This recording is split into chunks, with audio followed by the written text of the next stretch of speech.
Let's get into it. Sold Not For Sale podcast. Coach Colin here. We got Joe Rogan and Aaron Rodgers, a man that I have built up. I don't watch sports at all. I do not watch sports. But this guy is a great guy. I already knew from the way I saw him handle himself throughout the pandemic, the way he stood tall in his beliefs, like I and so many of us had to do. But he had to walk away from at least 8 figures in order to do so. And he got insulted in the media constantly. So I got a lot of respect for him, and even more after I watched this episode of him and Joe Rogan talking. Now, what you're going to see in this episode is they're going to discuss a term called the meek shall inherit the earth. Joe Rogan goes into that and what it means and who the meek are of today. But then I'm going to get a deeper explanation of that whole term from the Bible from Jordan Peterson. Okay, and then we got 2 Jordan Peterson clips. We got Joe Rogan, and then we have a powerful message from Aaron Rodgers himself during that clip. Don't miss it. Let's get into it right now. Don't forget about I Am Coach Colin. We got Sold Not For Sale, nice and big for you guys. Public enemy number 1, you know exactly who that guy is, Dr. Evil himself. And we have George Orwell Was Right. Discount code is I Am Coach Colin, all capital letters, all one word, 1 L in the name Colin. Let's get into this clip. No, I don't think so. I think progress requires a lot of chaos. I think human beings, in particular, innovative, creative creatures, have to have something to battle against to become their better selves. We find that in human beings. And I think it's probably a universal rule as far as how progress gets perpetrated. It probably gets created through battle. And not just like battle like war. I mean like battle like conflict, like competition. Like it seems to be that's the key driver of innovation in our world is this sort of competition with each other, which is a form of conflict in a lot of ways. You know, you're battling the other competitors to see who can push each other the furthest and get to the greatest discovery quickest. There's got to be some benevolent races though, if there's multiple races of... Perhaps benevolence is just like our desire for ultimate peace. We have this like ridiculous idea that you know, like you can have good with no evil. And there's no real evidence for that. No, I agree. There's no real evidence as far as human society. There's been utopian groups of people that have figured it out for short periods of time. But, you know, there's circumstances that lead to utopian groups of primates. You know, Robert Sapolsky discovered this group of orangutans that baboons that had been eating out of garbage that was in a resort, and the alpha males, the most vicious, got to eat the food first. But this then food they was wiped poisoned. them out, right, or something? Yeah, they were poisoned. Yeah. So the only ones that survived were the beta males, and the beta males created like this like really kind of peaceful society, and it lasted for a long time. So we got to wipe out the alpha males. The meek will inherit the earth. Yeah. I mean, that might be with all this fucking LGBTIQA, but that's not true necessarily because they're not peaceful. Like Antifa and all those people, they're some of the most violent, you know, counterculture groups that we've ever seen. Yeah, I don't know about the meek inheriting the earth. I think that might be taken quite out of context. But it's sort of like kind of what's going on with the creators of technology. I mean, think about who's controlling the narrative in this world. The narrative is essentially being controlled other than by X, you know, because Elon has essentially thrown a monkey wrench into the gears of wherever all this stuff was going. It was all adhering to a very specific ideology. There was no real prevalent right-wing online technological creation like a Google or a Facebook or a YouTube or a Twitter or all these things, Instagram, all these things are controlled by leftists, every single one of them. And they tend to be the most feminized, the least masculine, the least outwardly aggressive. You know, they promote things like toxic masculinity, and they demonize what's, you know, characteristics of masculine behavior. Yeah, they're the meek. Yeah, I mean, they're kind of the meek, right? They're the nerds. And the nerds are the ones that create this kind of technology, and they're the ones that are in control of this technology. It's not sustainable. Well, it's definitely not, because China's not that way, you know, and they're ruthless. And if they get control of the same type of technology, we will see the same sort of results that they have in their society, which is a centralized digital currency. Social credit score. Exactly. And then we're fucked. How do you feel talking about all this stuff, being this prominent public figure who's a revered athlete, you know, like... Less revered now. Well, not really. Not when you kick ass. They let all that shit go. All that COVID shit they let go as soon as you got back on the field. I was COVID MVP. I was a two-time MVP during COVID. Exactly. So, yeah. They had to shut the fuck up when it comes down to the performance. Yeah. You know? And then over time, I think a lot of people that demonized you, especially the fans, they realized you were right. Yeah. Well, I don't think all of them will entirely admit that. But, right. In the back of their head, they know you weren't nearly as nutty as they thought you were. Yeah, I mean, I think it's more research comes out. There's more papers published in very reputable scientific publications that talk about, all the things that I was kind of stopping for and talking about. I think in the end, you're on a decision. You stand for something. You stand courageously for what you believe in, or the opposite side of that is either saying nothing or being a coward. And I wasn't willing to do that. Now, say whatever you want about the way I went about doing it. In the end, I made a decision that was best for me. And I'm going to continue talking about this stuff because it's important to me. And I don't want the memories to be lost. I don't want what I went through to get brushed over. And also, I don't give a fuck. I've been able to make a ton of money playing a sport that I'm really good at, and I'm thankful for that. I have a platform. Some people want you to just shut up and throw a football, and that's fine. But I think there has to be certain voices of reason. And many people say I'm an idiot. I'm not smart. I got attacked for my intelligence levels, which is an interesting angle to attack me on. There's a lot of things you can say about me, but that's an interesting angle to go. But in the end, I believe that what I did and what I stand for is a tough position to be in. But I think it's important responsibility to continue to speak up and use my voice to give other people the permission to stand up as well. Because there's a lot of people that believe a lot of the things that I believe in that don't have the opportunity to do it, don't have the courage to do it, don't have the platform to do it in. And I feel like I can speak for some of those people and hold the line with some of those people, regardless of what kind of crosshairs that puts me in with certain media members. They want to shut me down on being on McAfee. They want to shut me up from. Well, that was the Kimmel thing, right? Well, no. Did you ever talk to that dude? Have you ever talked to him? I've been on the show years ago. Yeah. Would you ever have a conversation with him in person? Of course. Yeah, of course. Yeah. I mean, they wanted me to be on the show in the summertime after I got traded. Really? There, obviously been some things that he had said about me that made me go, I don't know if I want to do that. I'd rather, maybe have a side conversation first, iron some things out. Well, also, I don't think that conversation is a conversation that should be held in front of an audience in 5-minute chunks like they do on television. Yeah. That's a conversation that you have to let air out. I want to know why you think the way you think. Him, sit down with Jimmy. Why do you think the way you think? Why would you think that it's okay to say that it's a real simple thing? The people that have been vaccinated, you treat them. And the people that took horse goo, rest in peace, Wheezy. Really? Is that really how you feel? Like people that are sick from a disease that was created in a fucking lab that was funded by our own tax dollars? That's how you feel like? Those people should just die because they don't trust the government or they don't trust the pharmaceutical industrial complex that's been responsible for lying so many fucking times. They're literally criminal organizations. Yep. They have some of the biggest criminal fines in the history of this country. Yeah. And that all of a sudden, they're the ones we're supposed to trust? The liberals were always the ones that were anti-big pharma. They were always the ones that had no trust in big government. Banks. Yeah, anti-big banks, all that. And then all of a sudden... Anti-war. Yeah, all of a sudden the ideology shifts because so many people are compromised by this very thing that we were talking about before. The very thing that they use to control the media in terms of the news, they use it to control the media in terms of late night talk shows and monologues as well. It's the same influence because they're the same sponsors. The same people are spending the same money on the same networks. And it has an impact. If it affects your livelihood and affects your future and your ability to do this thing that you love doing, which is hosting a talk show, and you're doing it on a network that is paid for by that money, guess what? That affects you. 100%. I'm going to go into the Jordan Peterson clip and we're going to discuss the whole meek inherit the earth thing because I'm going to liken that to the population and the way things are actually supposed to be.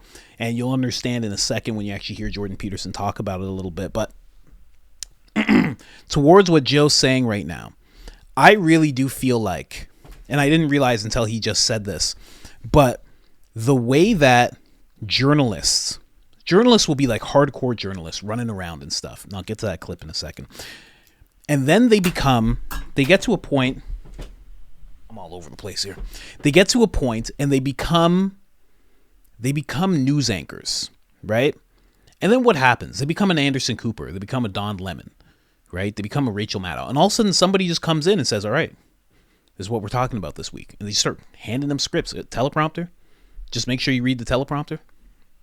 You can go over it a few times, but you don't have that much say in what's going on. I want to reword this. I want to talk about this here and that there, but you don't have the right to just be like, I'm taking all that away.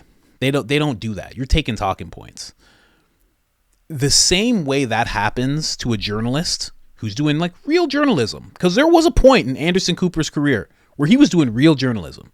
He really was. I know it's hard to believe, but really early on in his career, he was actually doing journalism. He was going on location. He was actually doing the work. And that went away when he became the Anderson Cooper that we all know today. I think the same way that happens is the same way it happens to comics. When you're a comedian, you're in the trenches. And Jimmy Kimmel is no different. He was in the trenches. The Man Show? You guys have you seen The Man Show? Have you actually... Go watch The Man Show. I loved it when I was a kid. They used to have women jumping on trampolines. I believe it was their intro or their outro, or maybe both. It was such a wild show. It was amazing. But Jimmy Kimmel was a comic, and he was going through the trenches. He was saying things that were offensive. He was trying to figure out where the line was, push the envelope a little bit. That's what comedians do. And then you get to a point where you become like Jon Stewart or like Trevor Noah or like Jimmy Kimmel now. You become a late night talk show host. You become the host of this and the host of that. And then all of a sudden, the same thing happens. The writers come in and they say, here's what we're going to talk about. And you get to be in the writer's room a little bit in that context, a tad. But for the most part, this is your monologue. Learn it. You don't have time to be in the writer's room every single day, especially when you're Jimmy Kimmel, you're doing your show multiple times a week. Here's your monologue. Here's your monologue. Here's your monologue. And then all of a sudden, all that hard work and all that pushing the envelope and all those things that made you real, that made you a comic, those things go away and you just become a talking head. I didn't realize that, but the same way that happens with journalists is the same way that happens with comics. They come into it as one thing, and they enter in or become a completely other thing. And that's what's happened with Jimmy Kimmel. It's completely compromised. There's no way around it. It's completely compromised. Now, towards what Joe Rogan was saying with the meek shall inherit the earth. Now, here's the thing about that. He was told different about this already, and he seems to have forgotten. So let's get into that real quick. This is Jordan Peterson, episode 1070, which in my opinion is the best Jordan Peterson appearance. Let's go. I read this New Testament line, well, decades ago, and I could never understand it. The line is, the meek shall inherit the earth. And I thought, there's something wrong with that line. It just doesn't make sense to me. Meek just doesn't seem to me to be a moral virtue. And so I did a series of biblical lectures this year, like 15 of them, and that was also a weird little experience that we can talk about. But I was looking through these sayings, these maxims, and that was one of them. The meek shall inherit the earth. But a good translation, or the word has moved in the 300 years or so since it was translated. What it means is this: those who have swords and know how to use them, but keep them sheathed, will inherit the world. And that's another thing I've been telling. Yeah, no kidding. That's a lot different. That's a big difference. It's so great. And so, like, one of the things I tell young men, well, and young women as well, but the young men really need to hear this more, I think, is that you should be a monster. That was the infamous "you should be a monster" clip that he gets into from there. And then they have the whole dispute of Joe Rogan's like, I think of a monster as a bad person. Jordan Peterson starts explaining what he actually means by a monster. And yeah, Jordan Peterson was right. And we all know what he means. And if you don't know what he means when he says you should be a monster, you're going to get a deeper insight to that. But that is what the meek shall inherit the earth actually means. And I liken that to the general population. That's how the general population is supposed to be. They're supposed to be armed, but they're supposed to be willing to hear people out. And by people, I mean the powers that be. The people that are put in charge. We're going to hear you out. I want to hear what you have to say because I voted you in, or at least a bunch of my neighbors did. I'm going to hear you out. But just keep in mind that I have something sheathed here. And if you become deceptive or treasonous or anything like that, we're going to have a different altercation of sorts. That's how it's actually supposed to be. Let's go a little deeper into what Jordan Peterson was saying. In this clip, he explains it a little bit more. Let's go into this real quick. It's very helpful for people to hear that they should make themselves competent and dangerous and take their proper place in the world. Competent and dangerous? Why dangerous? Because it's the alternative to being weak. And weak is not good. The people who shoot up the high schools, they're weak. They're weak. How is it good to be dangerous? Because it makes you formidable. And life is a very difficult process, and it's not for you're not prepared for it unless you have the capacity to be dangerous. That doesn't mean that you should be cruel. It doesn't mean any of that. There's a statement in the New Testament, the meek shall inherit the earth. But the meek isn't well translated. It means something more like those who have swords and know how to use them but keep them sheathed will inherit the world. That's a way better way of thinking about it. You have to be powerful and formidable and then peaceful, in that order, right? And that's not the same as being naive and weak and harmless, which is what young men are being encouraged to be. It's like, that's a very bad idea. It's a very bad idea. Because naive, weak, and harmless means that you can't withstand the tragedies of life. You can't bear any responsibility. You'll end up bitter. And when you get bitter, then you get dangerous. But one thing I'm not getting, there's a big difference between letting people do something for themselves and saying men should be dangerous. By dangerous, that implies I should be ready to threaten someone, to hurt somebody. No, you should be capable of it. But that doesn't mean you should use it. There's nothing to you otherwise. Like if you're not a formidable force, there's no morality in your self-control. If you're incapable of violence, not being violent isn't a virtue. People who teach martial arts know this full well, right? If you learn a martial art, you learn to be dangerous, but simultaneously you learn to control it. Both of those come together. And the combination of that capacity for danger and the capacity for control is what brings about the virtue. Otherwise you confuse weakness with moral virtue. I'm harmless, therefore I'm good. It's like, no, that isn't how it works. That isn't how it works at all. If you're harmless, you're just weak. And if you're weak, you're not going to be good. You can't be, because it takes strength to be good. It's very difficult to be good. So that is a little bit more of an explanation of the whole thing, when the meek shall inherit the earth. And the reason I played that second clip is because, again, I wanted to liken it to the way that society, alongside of the people who are put in charge, is supposed to be functioning. You're supposed to be formidable.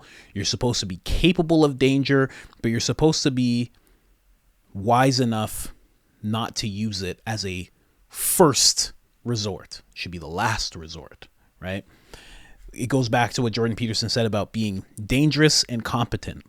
Dangerous is the part of being meek, having whatever sheathed, right? Your right to bear arms, however you want to look at it. Having that in place, but then being competent enough. Now, competency comes with, in my opinion, being informed. So you should be able to be informed enough that, or willing to be informed, willing to talk to people, willing to have discourse, that you don't have to use this, but you should be fully capable of doing it. Fully capable. And I think there's that is how society is supposed to be working, especially in the United States, right? That's how it's supposed to work, but there's a certain, slowly they're trying to neuter that dangerous part. They're trying to make it so all you can do is sit and listen. And then when they do actually say something that you should stand up to, you can't, because you've been neutered. And whether that's been you've actually had things taken away from you, or you've just been made into such a docile creature, either way, it just becomes really bad. There's so many ways you can look at that. But I just wanted to clarify that. And then also, when you look at, Joe touched on this a little bit, but he's like, those people, like they seem to be the meek. They seem to be the meek that shall inherit the earth. And that's not true. And that's why I wanted to play that second clip as well, because Jordan Peterson talks about it so much. Someone who's weak actually becomes vicious, because here's what happens. When you're so weak that you can't do anything, you become resentful of those who can, which means that you will hold a sense of malice. You'll have resentment, and that resentment will turn to malice the second that you get into any sort of power. And we've seen that happen. Over the course of the few years, there were certain things that were put in place, and then all of a sudden a very weak person could go to a very strong person and say, you're not doing what you're supposed to do. You're not standing where you're supposed to stand. You're not wearing what you're supposed to wear. You didn't do the thing. I did the thing. You have to bow down to me. There was a lot of that.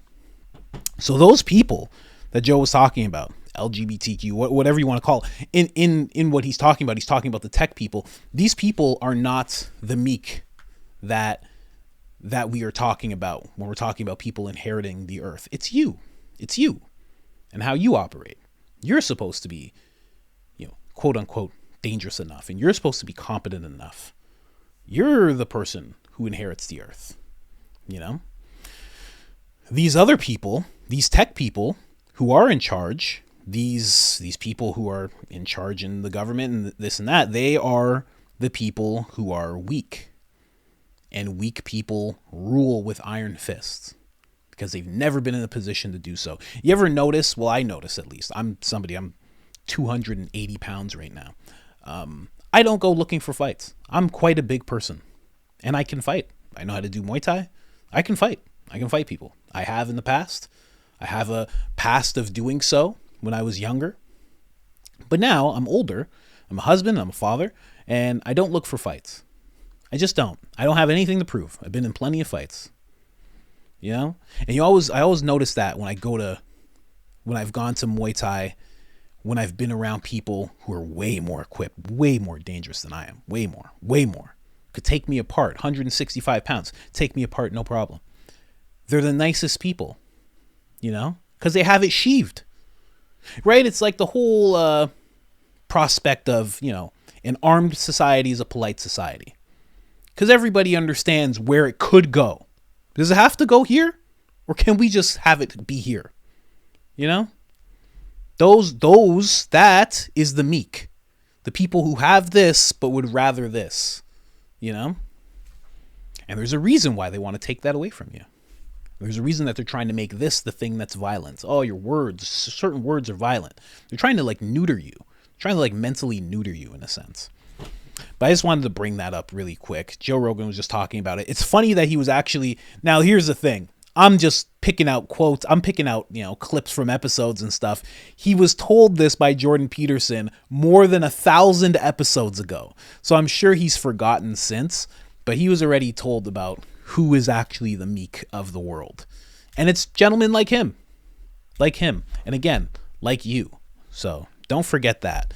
When you do hear that term, and you do hear the term meek, and you are somebody who maybe dips into the Bible and gets into the Word, that's who they're actually talking about.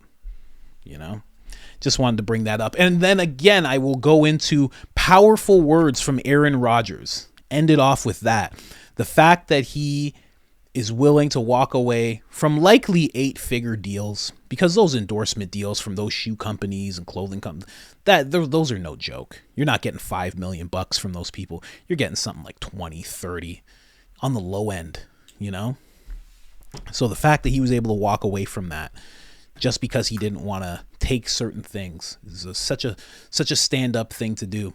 And the fact that he was doing what he's doing just to stand up for himself, but also to give permission for other people to speak up as well, is such a solid thing. And that is what each of you do every time you choose to speak up about the thing that hits your heart and says, I gotta speak when certain things come up. You give other people permission, you know? And that's so important to do. Not just for him. For him, it's really big. Just like for Rogan, it's really big because they're loud beacons. They're loud beacons. But they don't touch everybody. It's really important for people like you and I who are just in communities. We're just in the mix of things. And then we speak up and that gives permission and that gives permission. That spreads. That spreads. When they do it, it blankets and maybe it goes unseen by a lot of people. But when you do it and you're a regular person, just like the person that you're talking to or the people you might be around, that echoes more because it's like, I'm just like John. John gets to speak up. I should speak up too. I feel like John. Yeah, you know what? You're wrong about that. I don't want to do that thing. You know?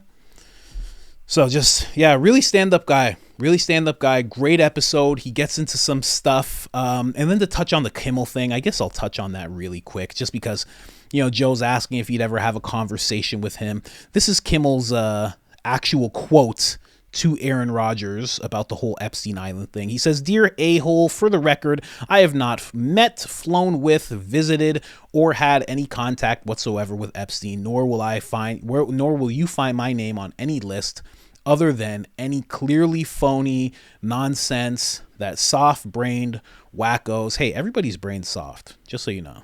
Just a little Wisen up there, Jimmy. See, this is what happens when he just doesn't have his writers on hand. Like yourself, can't seem to distinguish from reality. Your reckless words put my family in danger. Keep it up, and we will debate the facts further in court. At Aaron Rodgers 12. So that's what Kimmel said because let's see here. Here it is. Here's a direct quote from Aaron Rodgers. Aaron Rodgers said, "A lot of people, including Jimmy Kimmel, are hoping that list doesn't come out." That's what he said. And then Kimmel said all that back. I have to say, if all Aaron Rodgers said was that, and then Kimmel said that whole thing back and threatened legal action, I don't know. You seem guilty. I don't know. I haven't seen any list. I haven't been, I don't know. But this is kind of the way a guilty person would act. I don't know. But, I actually have doubled back on that because when I heard Aaron Rodgers say this on a podcast and I was like, oh, he meant to include Jimmy. He was doing that. But now that I've heard him actually speak on Rogan, he was speaking his piece and seeing how upfront he is with what he has to say when he has things to say, I don't think he was actually bringing that up to Jimmy. I think he just brought up Jimmy because Jimmy threw so many jokes at him about the whole list. He was calling him a conspiracy theorist, calling him a wacko, all sorts of things. I think this was just his jab back, and Jimmy took it very seriously. Very, very seriously. And again, Aaron Rodgers is willing to talk to him, so we'll see if that happens. It definitely won't happen in front of us. It definitely won't happen on a podcast or anything like that. It's just whatever. I think it's nonsense. And again, Jimmy's completely controlled. He's completely compromised. I don't know, man. I don't know. Like, I listen, I want to say it, but I don't want any legal action taken against me. But we'll see when the list comes out. Don't tell me, if his name is on some list, don't just tell me it's fake. You can't do that. You can't just see a list and be like, it's fake. If my name, how crazy is it? How convenient is this? If my name is on any list, it's fake. Okay, fine. All right. Every celebrity could say that. If my name is there, it's because it's fake. Because the haters, it's just haters putting me on a fake list. Okay. I don't know. Seems like the type that might get on the list. I don't know. Not because he seems like a weirdo, because, when you're trying to collect people who have influence, you're probably going to want to collect the late night talk show hosts. I don't know. Whatever. Who knows? We'll have to wait and see. But anyways, guys, I just wanted to say all that. Like, share, subscribe, all of that good stuff. It helps the channel tremendously. You have no idea. And check out the episode with Joe Rogan and Aaron Rodgers. It's a great one. Other than that, I'm out.